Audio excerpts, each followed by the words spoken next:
This is Larry the Barberman, and today I am in West Ealing at the Diligence barbershop. I'm here at the back in the Diligence hair clinic, and today we are going to talk about the new procedure taking the barbering industry by storm, man weave. And to do that, we're here with Steve Diligence. So Steve, thank you for inviting me to your clinic stroke barbershop. We're here today to discuss this new procedure taking the barbering industry by storm. Maybe before we go into the man weave procedure, maybe you can start by just telling us a little bit about yourself as a barbershop and a barber, where you started and what it is you provide here at Diligence. Good afternoon to you, Larry. Good afternoon. Well, I've been cutting hair for now about maybe 29 years.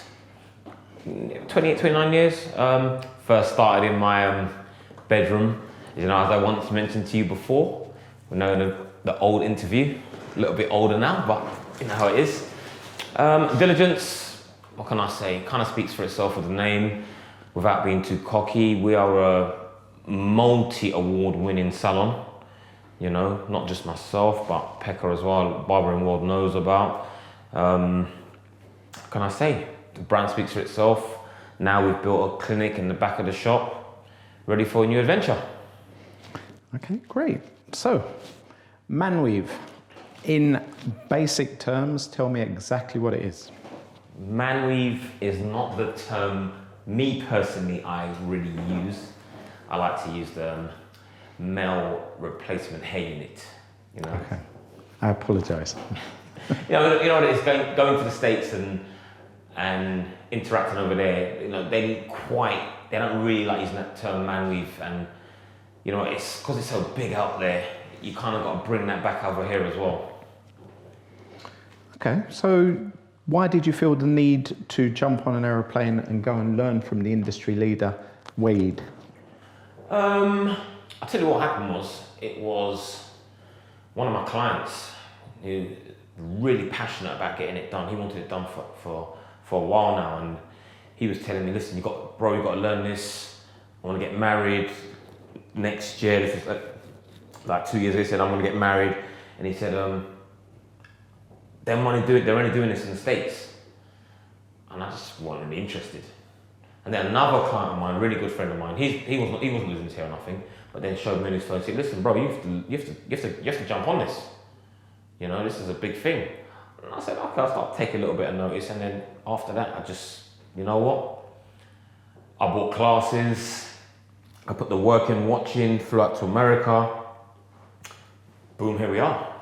Haven't it? So tell me, how do these transformations take place? What is, in basic terms, the procedure for it from start to finish? Client walks in. Basic procedure, if you want a basic breakdown, you're talking someone who's losing their hair, they got 3 different options of what type to get done, and basically it is shaving off your head, putting glue in your head, putting hair on, whether it's going to be laying down hair or making a cap or putting down a cap that's already made. That is in basic terms. Yeah. Okay, so when we spoke earlier, you told me that there's 3 different, you don't actually put it down to the quality, you more put it down to how long it will last. So there's 3 procedures. You've got 1 to 2 weeks, you've got 1 month to 1.5 months, and you have a 2 month to 4 month unit. So basically, the 1 week to 2 week, which is the cheapest one out of the 3, which costs like £200, you shave the top of the head and you just lay tracks down, basically, cut long story short. It doesn't last long, does look good for the hair if it's really short,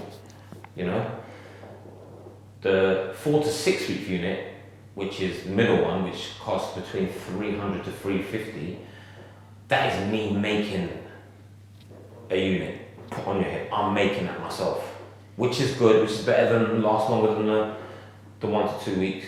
But the main one is the 2 to 4 month one, which costs £500. Now, that's this one. This is made already. This is made for glue. You know, why this lasts longer. You know, when it goes in your head and it's cut round and blended in, shaping done. This is the belly. This is the one that lasts the longest. This is the one that probably, I'll say they all look natural, but this is the one that probably stays looking natural the most. This unit here.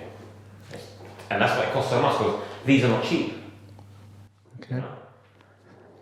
So let's talk a little bit more, you know, about the actual procedures and maybe some doubts or doors of doubts in my mind that you can clear up. Glue goes onto the head straight away. That makes me think, is this something that could damage the scalp? Does it stop the hair growing? No. Obviously, these glues have been tried and tested on scalps through when women are having extensions and stuff on their hair, you know? So you're using similar glues to what they do, but this one is actually made to go onto the scalp for these units. So from my knowledge and what I've learned, these glues have no long-lasting effects to the scalp. And they don't react back to water or anything like that, but still I would say don't go jumping into a swimming pool without putting a cap on, because, you know, it's glued, it's not your hair. You know, it's a unit put on. You know, it can come off, even with the ones, definitely the 1 to 2 week one and the 4 to 6 week, you definitely don't want to get those wet. You know, they are not waterproof at all. This is waterproof, but you don't need to get it wet because it's still got glue underneath it. Okay, so we can't jump into a swimming pool. How do we keep this fresh and clean? No, you can just, with this, you could just use your hands and stuff. You've got to remember, it's not your hair. You're not washing your hair, you're washing fake hair. This is the bottom line. You're washing fake hair that looks natural, but it's not your hair. So you could just use your hands, wet it, rub it down, always do rag it back, it'll look nice.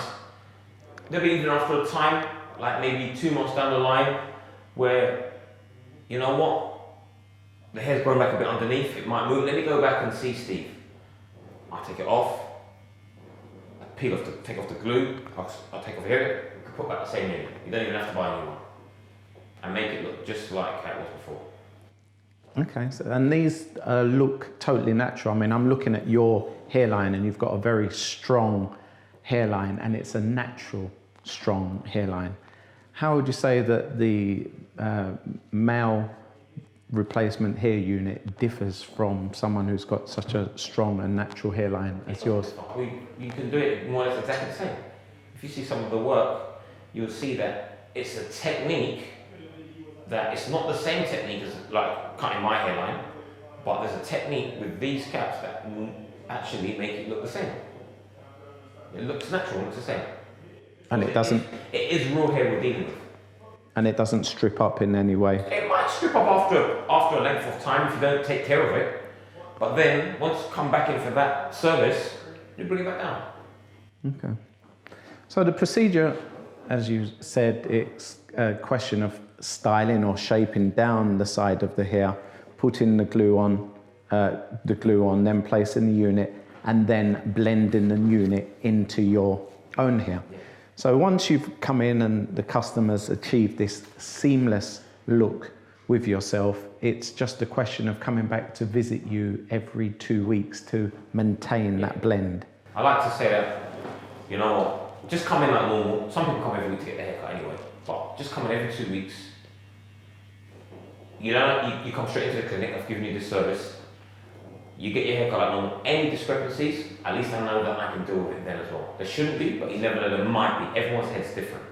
But you know, if you're coming for your haircut, at least you know, hold on a minute, let me a little bit lift in, let me fix that.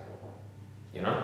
All right, so off camera we were speaking about a gentleman that came to see you, and he said that he was very unhappy going through the microfiber process of sprinkling it onto his head, and he wanted something more permanent and more natural, and he opted for, was it a flat top? No, he had a Mohican with curls. Okay. Mohican on top with curls a little bit. What it was with him, when he came in, like, he had really nice hair from top to back, but from top to front was was really gone. But you know, at first I had to double check. I said, it's got a lot of fibres in there. So basically I had to put it by the sink, wash it off. It took a lot to get that out, to be honest with you. I can understand why he was getting fed up with using so much fibre. You know, then it was to shave it off, then give him a shaping line. First, guide. That's a guide, so it's not actually on his head. Yeah, we're going to shape and stuff, and once the cap goes on, you know, so you got the guide. Then it was to glue, which was more than once. To glue, put the glue on and paste that on round where you've given that ball service. And then it was to apply this. Now this, applying it, you might see it and it just goes on. If you don't apply it properly, you could get lifts, you could get bubbles, you get air bubbles, and that means that this will come off quick. It won't last as long because the air will get in it and upset the glue. Okay, so this is not something that anyone can just watch a video. You need to have specialised knowledge. Oh, 100%. 100%. It's like you have to watch videos, but you have to get someone to show you how it's done. Unless you're just going to get random people that you're just going to totally just practice on, it's going to take you longer. So you need to know the process of what you're doing, and even someone to teach you. But even then, you still have to come and do it yourself, which is the hard part. You have to get it wrong before you get it right. Okay, because provisionally you was learning off of videos, and being the perfectionist that you are, you felt the need to go to America and learn from the industry leader, Wade. Yeah, I went to Wade. I'll tell you, that course was mind-blowing. And everything I learned on the videos and tutorials, it just said, you know what, this makes even more sense. And it still didn't make as much sense until I came back, because I'd done it before I went to Wade's, because I learned stuff. But then, even though it was coming out good, it wasn't lasting as long. But then when I went to see him, because he is, for me, he's top of the chain. He's brilliant at what he does. You know, I have not got one bad word to say about him. When I went there to learn, I've had to come back still and get things wrong a little bit. But now my experience in it and understanding is much different. And now I'm doing things that I didn't learn from Wade, that I've put in myself. And he did say that you'll do things yourself that you haven't learned here as a barber, because obviously you've got different ways of cutting to everyone else. So now I'm doing things myself in this that I didn't learn, that make sense when I'm blending and putting stuff in. Okay, so going back to the gentleman that was doing microfibers, after you'd completed the whole process, what was his thoughts? He could not stop looking at this mirror. It was like, wow. And in fact, to be honest with you, he didn't know how to be comfortable. He was so not used to having hair on his head that he didn't know how to feel. Okay. It wasn't that he didn't like it, he loved it, but it was like such a brand new feeling for him. He didn't know how to feel, you know? It was like, is this me? It was a great reaction for me. And what would you say one of your most touching experiences, start to finish, was? Probably the most touching still was my good friend that gave me the inspiration to do it, because even though I'd done a lot on him and he got me into it, there was a time where he had it done and he just said, after he had it done, looked at himself and he said, I'm not getting married now in a hat, and was close to tears. And I said, you know what, this is what's worth every minute of what I've done, learning it, just to get that reaction. And what would you say, what's the typical age group for this procedure? You know what, I've done a little like survey, like I put a little promotion out there on Instagram just to get feedback a little bit. And it was like the early 20s to early 30s section that really viewed my posts the most. You know, different areas did. Like older age, like my age and stuff, like I'm nearly 47, that was probably the lowest, because they're used to not having hair no more. You know, I've gone past that feeling. But the younger ones now, you're talking young and losing their hair, the confidence goes, they're the ones that are, and to be honest with you, I've been hit up a lot now, and they're the ones that are interested.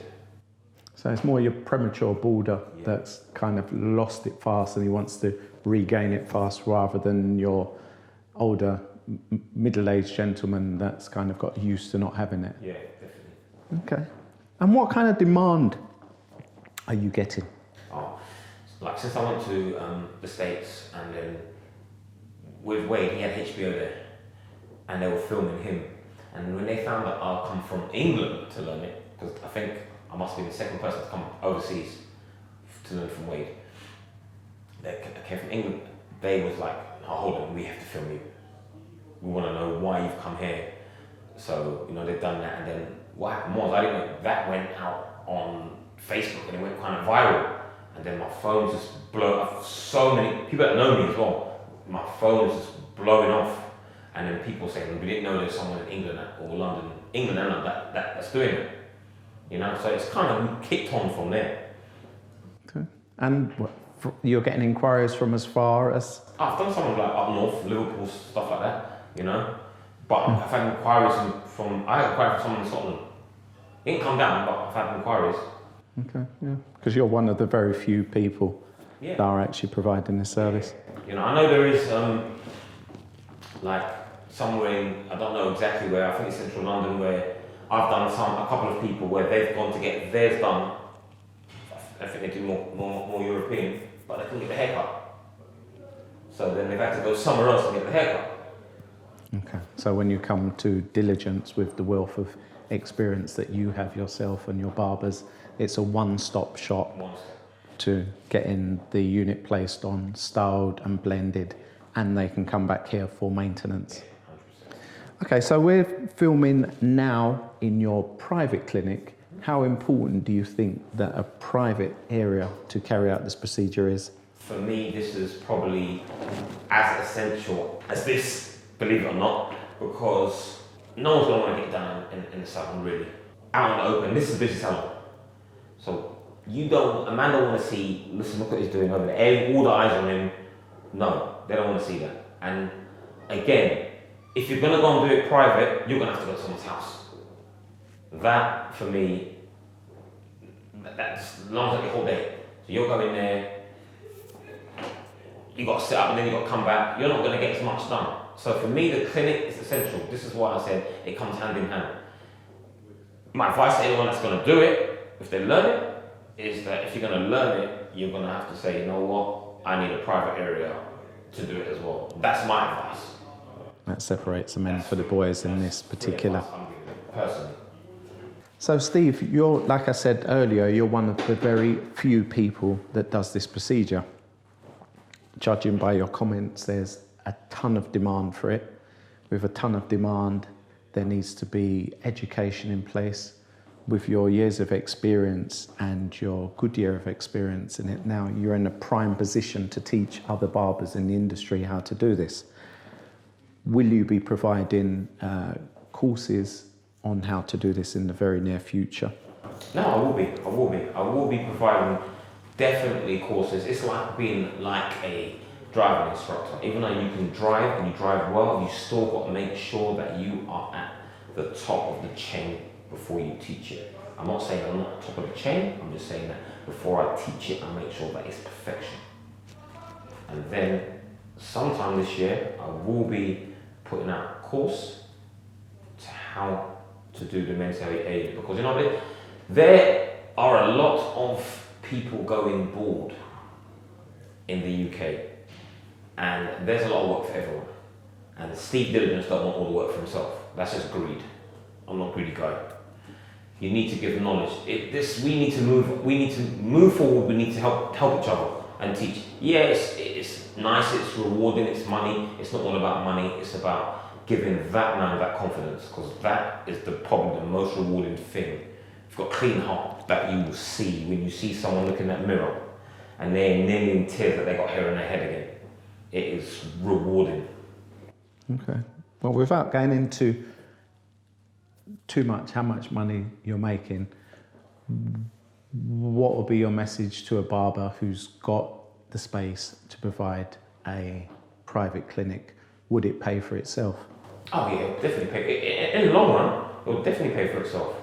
You know, it will, and you know, it will pay for itself. It's going to help you out, as in your financial gains that you'll get. You know, it's starting to help me out a little bit. You know, I've got a lot to do still, but you're helping out people that are going to get confidence, and that is the main thing, more than helping yourself out as well, or just as much. It comes hand in hand. It comes two to clap.